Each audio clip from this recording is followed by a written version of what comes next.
Dans les avantages, c'est donner un pouvoir au peuple, hein, mais sans trop tomber dans le populisme. Pour moi, l'initiative et le référendum, ça sert à rééquilibrer finalement des lois qui seraient outre pas droite, outre pas gauche, si j'ose dire. Et c'est là que vient le référendum et l'initiative. Ça donne la voix aussi à des préoccupations que peut-être les parlementaires ne mettent pas en avant. Et ça, c'est quelque chose d'utile pour les minorités. Maintenant, les désavantages, c'est sûr que à force de trop voter dans l'année, on a un taux de votation qui est bas, entre 45 et 50% pour chaque votation, rarement plus, quasiment jamais. Et puis, ce sont aussi des instruments qui, pour finir, sont utilisés par tous les partis pour mettre en avant leur propre programme et donner une sorte d'agenda à leurs préoccupations, ce qui est une bonne chose, mais qui est peut-être aussi parfois moins adéquat.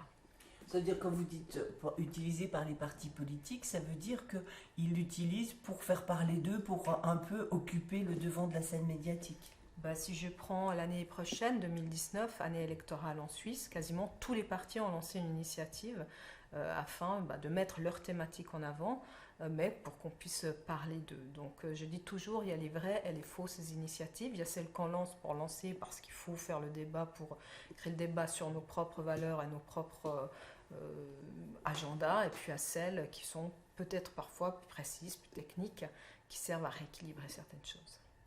Est-ce que le danger, ce n'est pas le populisme? Vous savez, en Suisse, c'est une bonne question.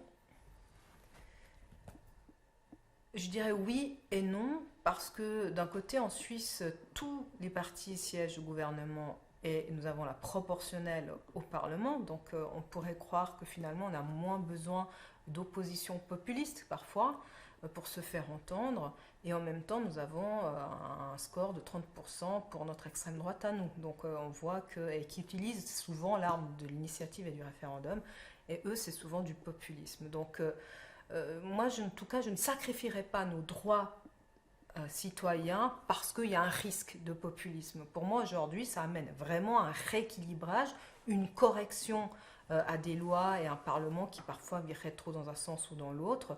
Et oui, ça peut servir le populisme, mais c'est un dommage collatéral, je pense qu'il faut pouvoir supporter et qu'on supporte encore en Suisse. Et l'autre désavantage, c'est qu'évidemment, ce n'est pas l'image d'Épinal, ces droits populaires, parce que pour pouvoir lancer, par exemple, une initiative, c'est 100 000 signatures en 18 mois, et un référendum, c'est 50 000 signatures en 100 jours, eh bien, il faut toute une organisation, de l'argent, et ce n'est pas un citoyen qui se lève le matin en disant, eh, tiens, si je lançais une initiative ou un référendum.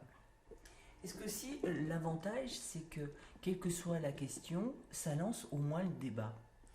Ce qui est sûr, c'est que quand vous lancez une initiative ou un référendum, si vous aboutissez, vous obtenez des signatures et qu'on passe devant le peuple, même si le peuple refuse ce qui est proposé, et c'est très souvent le cas en fait, très peu d'initiatives et très peu de référendums sont acceptés par le peuple une fois que les signatures sont réunies, eh bien ça permet quand même, selon le score que fait cette initiative ou ce référendum, ça permet aussi, et ça doit même avoir cet effet, que le Parlement se dise, tiens, là il y a eu 40% peut-être de résultats, ça veut dire qu'on doit quand même faire attention et on doit proposer quelque chose qui aille quand même dans le sens, même si on n'a pas obtenu, enfin si le peuple n'a pas voulu l'initiative et le référendum, mais c'est un signal très fort pour les politiques.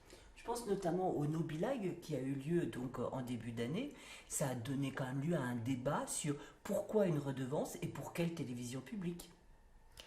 Il est certain qu'en politique, il est très rare, mais c'est comme partout, que ce soit ceux qui sont concernés qui veuillent changer. Il y a un immobilisme de fait dans tous les domaines.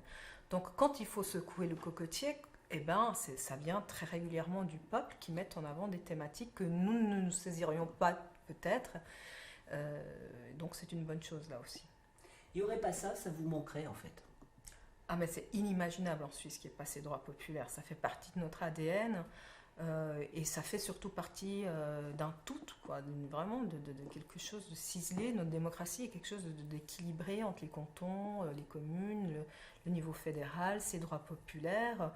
Ça fait vraiment partie d'un tout, et je pense que supprimer ces droits donnerait beaucoup trop de pouvoir au Parlement et au gouvernement, et je pense que c'est une bonne chose que le peuple ait son mot à dire.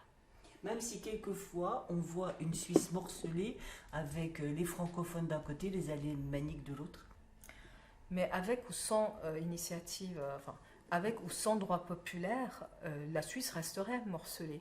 Et ce qui nous rend parfois clivés en Suisse, c'est pas tellement les initiatives et les référendums. On constate dans ces moments-là qu'il y a une différence de sensibilité qui n'est pas de l'ordre de la Suisse romande et de la Suisse alémanique, comme on a longtemps cru, mais entre les villes et les campagnes. Ce sont des sensibilités villes-campagnes qui votent très différemment sur pratiquement tous les sujets. Donc c'est pas une histoire de langue, c'est pas une histoire géographique, c'est plutôt vraiment le clivage ville-campagne. Et nous on a appris à vivre, hein, quand je dis nous, c'est les minoritaires, hein, puisque je suis de la Suisse romande et de gauche, ça fait deux minorités en Suisse, eh bien, on a appris à vivre même quand on perd. Même si on perd, on doit admettre, bah voilà, il y a eu un effet, il y a une majorité. Et inversement d'ailleurs, quand voilà, tout d'un coup, par miracle, les Suisses romands amènent une thématique peut-être qui leur est plus sensible que la Suisse allemande, si ça passe, ben, ils doivent aussi en tenir compte.